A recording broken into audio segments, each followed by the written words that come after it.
Geran strata rumah dah keluar, boleh refinance rumah tak? Pasti anda tak tahu bila geran strata keluar dan dalam masa yang sama anda buat refinance rumah, sebenarnya anda boleh dapat penjimatan. Bila pemaju hantar notis kata geran strata dah keluar, ramai yang pening kepala. Sebab apa?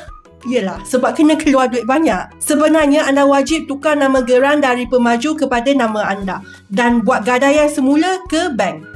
Masa ni lah duit simpanan ramai yang boleh bocor sebab kena bayar kos guaman dan juga duty stamp. Save dan like dulu video ni, Melissa nak kongsikan satu manfaat.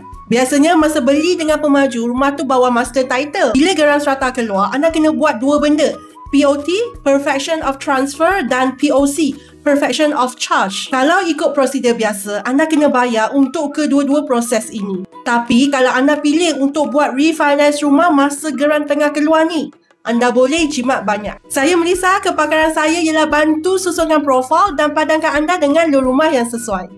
Kenapa saya kata boleh jimat? Sebab bila anda buat refinance rumah waktu ini, anda ibarat sambil menyelam minum air. Anda hanya perlu buat proses tukar nama POD sahaja.